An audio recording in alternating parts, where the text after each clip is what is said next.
Welcome to another segment of intellectual brainstorming and academic excellence. My name is David Oni, and my YouTube channel is David Oni Wiz. Please want to use this medium to encourage you to subscribe to our channel, um, leave your comment on how to serve you better, and also click on the notification button so that you can be one of the first people that will receive our videos whenever we upload on the internet.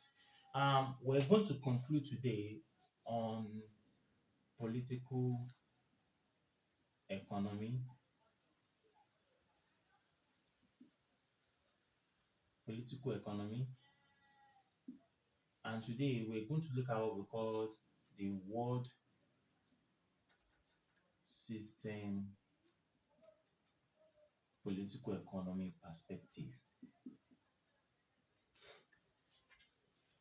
Economy perspective.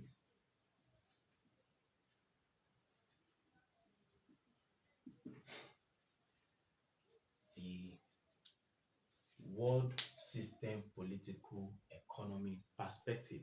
Don't forget that we have studied what they call the classical political economy, and we have also studied what we call the Marxian political economy, where we mentioned Karl Marx, we mentioned Friedrich Engels, and we also mentioned Lenin.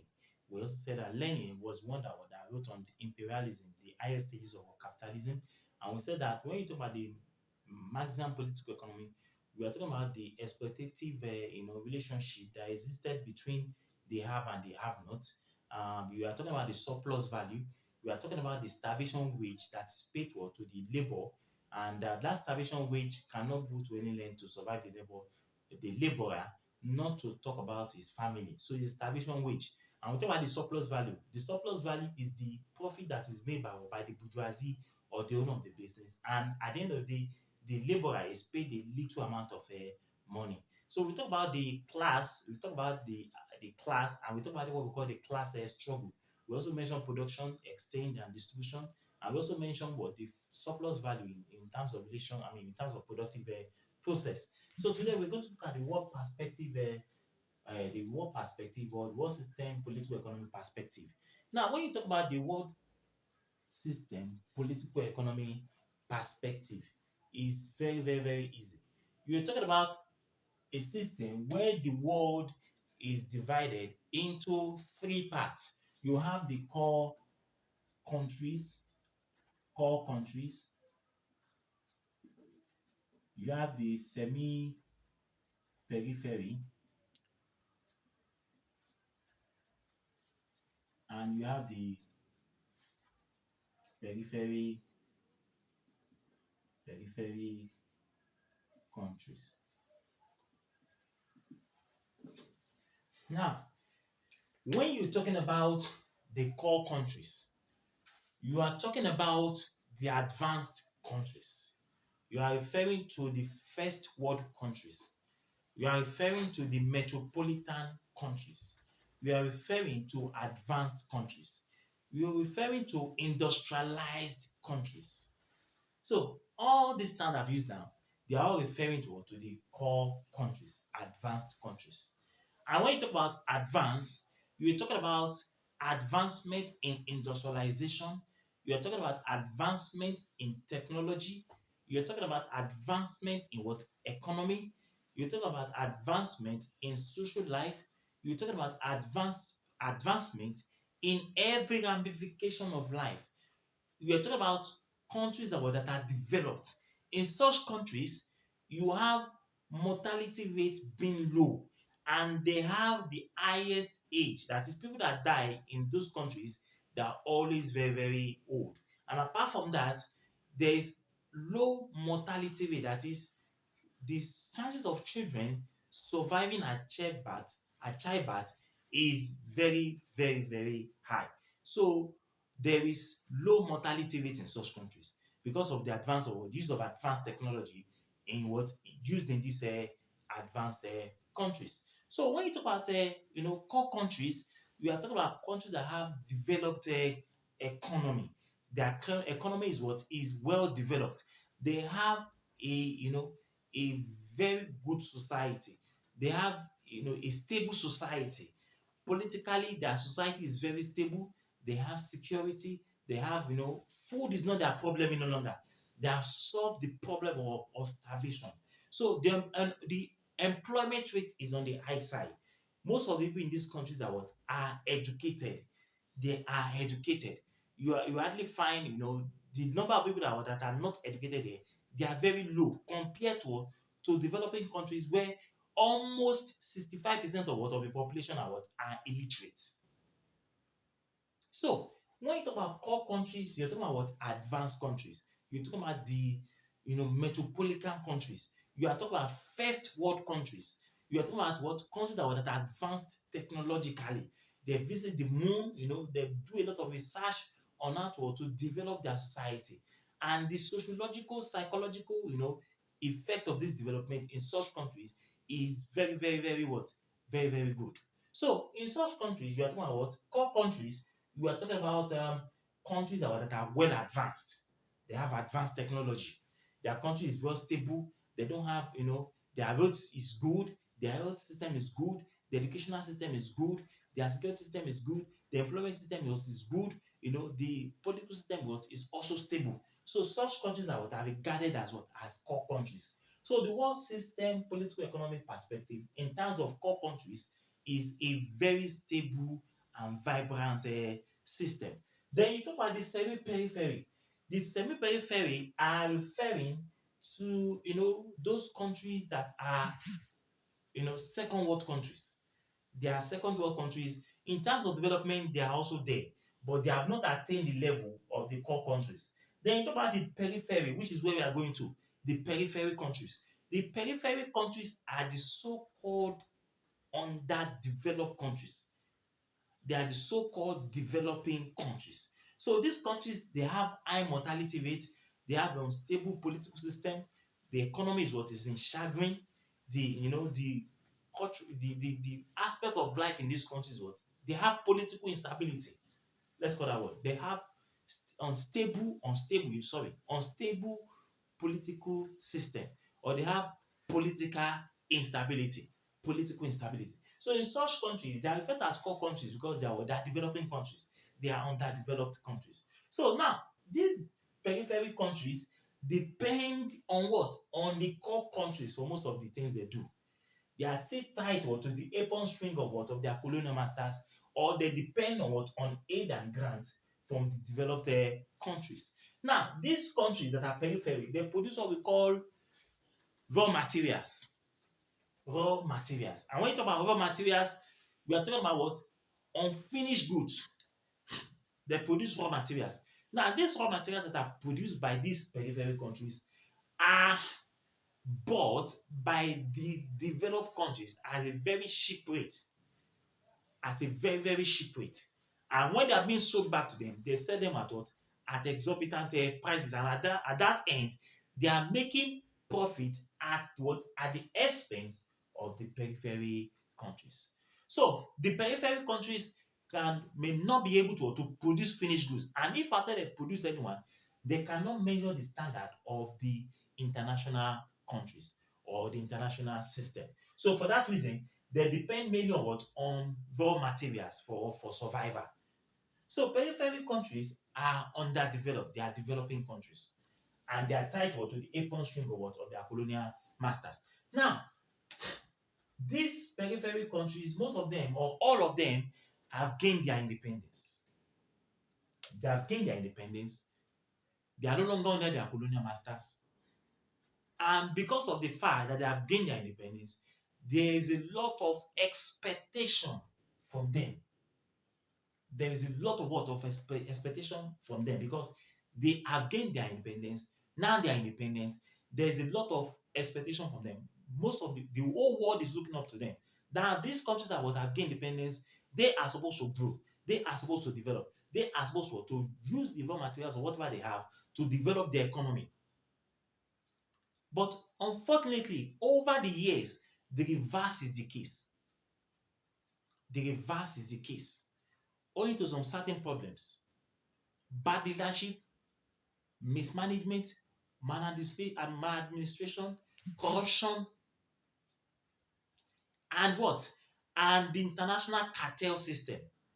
Though most of these countries are what have gained their independence, like I said earlier, they are tied to the weapons of their colonial masters, and because most of them they receive aid from these countries, most of these developed countries dictate what they should do for them in their countries. So they dictate the policies, economic policies, because most of them are taking loan from these banks, the IMF and the World Bank and the rest of them. So they dictate for the developing countries. They call it subsidy remover. Remove the subsidy, remove this, remove that. The political sector, remove the subsidy. In the agricultural sector, remove this, remove that, so that the economy can be stabilized. But unfortunately, too, most of these policies, most of these programs that have been written down by developed countries for the developing countries, they have not worked out at the end of the day. And because of this, the developing countries or the periphery countries are still backward. They are not growing. The economy is what is docile. The economy is dormant. The economy is what is not moving at a pace like what is happening what in the core countries. So they have a lot of expectation from them. They look up to them for what? For guidance. But unfortunately, over the years, nothing has ever happened. Nothing has ever happened. So in most of these periphery countries, there is nothing to write home about in terms of development, agriculturally, culturally, socially, economically, politically, in every ramification, they're still backward. They are still backward. And they are not catching up with the so-called first world countries. In such countries, mortality rate is high, there's high level of insecurity, there's high level of employment, there's poverty all over the whole country, or beating on the face of most of people in the country, except the so-called elite that are living a very good life. But majority of people are low income earners, and they depend on what? On $1 or $2 per day for survival. Now you can imagine how far $1 and $2 can do in the life of an individual in a day, comparing what the amount of money he's going to use for his feeding, to feed his family, to transport, to feed his wife, and pay for house rent and all those things. The reverse is always the case. So there's no tangible growth in these periphery countries. And apart from that, most of the government policies that are made in periphery countries are not favorable to what? To the so-called what? Periphery of the periphery. And who are the periphery of what? Of the periphery in these periphery countries? They are the poor people. They are the oil pollers. They are the ones they don't have any means of survival, if at all. They are so downtrodden. They are so poor. Most of them are what? Are illiterate. They are illiterate. They are not educated in most of these periphery countries. So only the few elite, in conjunction with what? With the multinational companies and the comprador bourgeoisie, that are what? Are having a meaningful standard of living. While the majority of the people live in what? In abject poverty. In abject poverty. So the periphery country, the so-called core countries there, they are capitalist country. But in terms of the capitalist relationship or capitalist economic relationship between these core countries and the periphery countries is an unequal relationship that is meant to favor the core at the expense of the periphery countries. And that is why at the periphery level in the developing countries, there are no meaningful development there. There are no meaningful development. And you should also know that industrialization, the epoch of what? Of feudalism down to capitalism, has actually helped the core countries, because most of these core countries before, they were formerly practicing what we call feudalism before they now move to the stage of what? Of capitalism.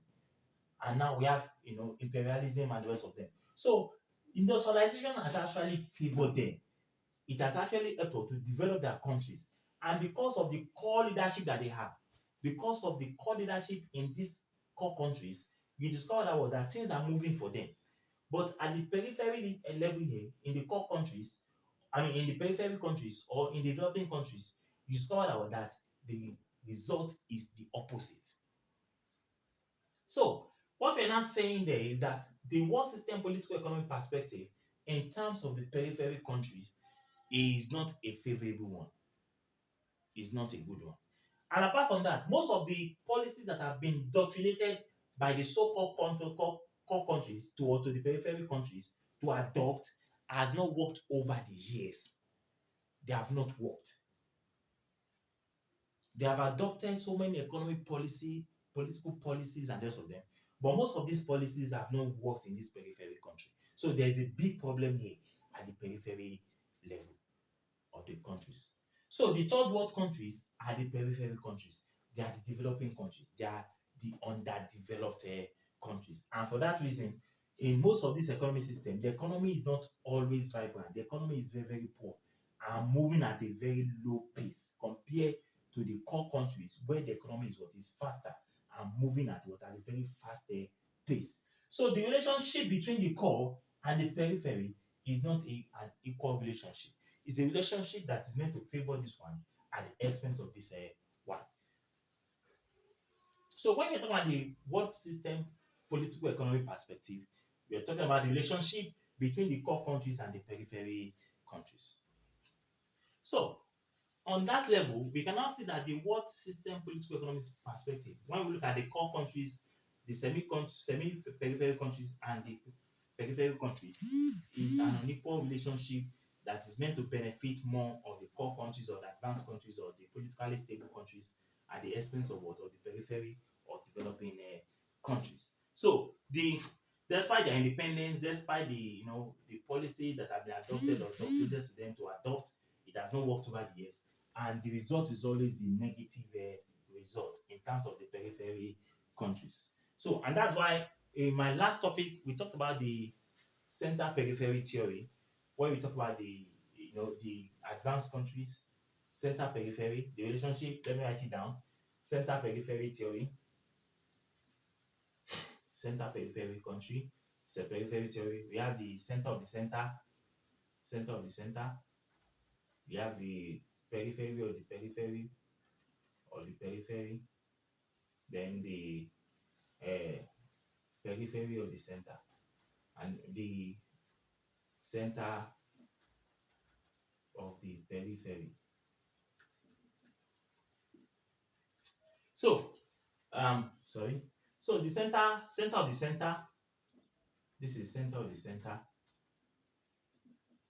Then this one is the center of the periphery. You see that this topic is interrelated. The center of the center is the advanced country, which is the core country. Center of the center, core country. Center of the periphery. Periphery of the center. We have here periphery of the center. Yeah, periphery of the center. Now, the periphery of the center are the citizens of what of the center of the center. Now, the citizens of the center of the center, they have a very stable system. They have a very high per capita income. They have security. They have low mortality rates. They have good insurance system and the rest of them. So the periphery of the center, they are living a good life. They are living a promising life.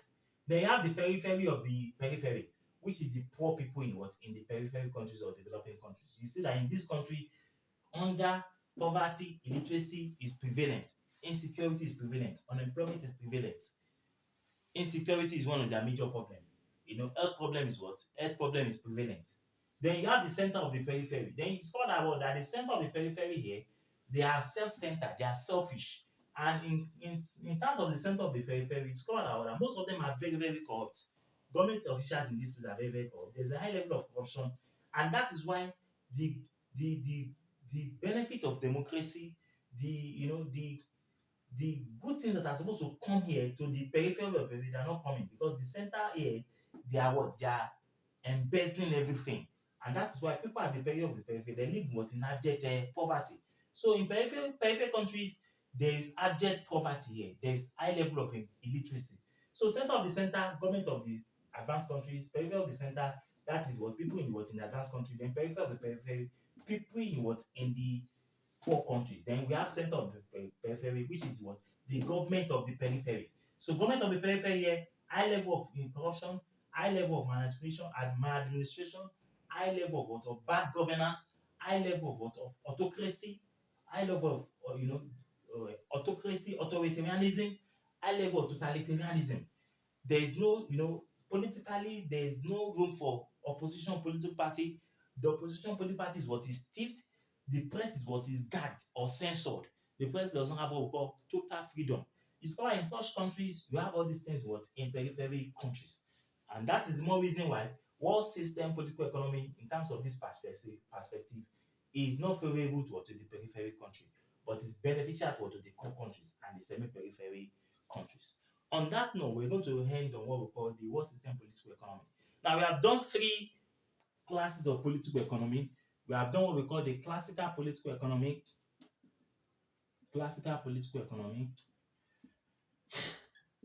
have done what we call Marxian political economy. Then we have also done what we call world system political economy. So on that note, we're going to end on what we call introduction to political economy. So now know that political economy is divided into what? Into three spheres. We have the classical political economy, Marxian political economy, and the world system political economy perspective. So these three classes, they are different from each other. They are not the same. We have looked at what we mean by classical. We have looked at what we mean by Marxian. Now we also look at what we call the world system, political economy. So on that note, we're going to stop on introduction to political economy. We are still going to take it higher than that in our subsequent class. Then, if God willing, by next class, we're going to look at what we call international law and diplomacy. International law and diplomacy. We're going to look at what we call how international law came into place. The naturalist law, the naturalist law, the eclectic law, or school, the naturalist school, the eclectic school, and some other schools like that. We're going to look at those schools. Then we're going to look at what we call the law itself. How does the law come into place under what we call international law and diplomacy? Very, very promising and very, very enlightening topic, and you will like it. So, Dan, we want to encourage you to subscribe to our YouTube channel, David Oniwis, and my name is David Oni. So, subscribe to this channel, David Oniwis, so that we can bring you more videos for your own beneficial, for our own beneficial and for your beneficial, so that all of us we can learn one or two things from each other. And apart from that, you can click on the notification button on our YouTube channel so that you can get our notification, our alert anytime we upload videos on the internet. Then apart from that, also leave your comment. This year is going to be a very brilliant year. We're looking at so many options for our students. We're looking at public administration, development administration, Nigerian legal system, Nigerian constitutional development. We're looking at international diplomacy. We are looking at what we call comparative politics. We are looking at what we call political science. We are looking at humanities. We are looking at ethics, philosophy, psychology. All these topics we're going to teach in this class.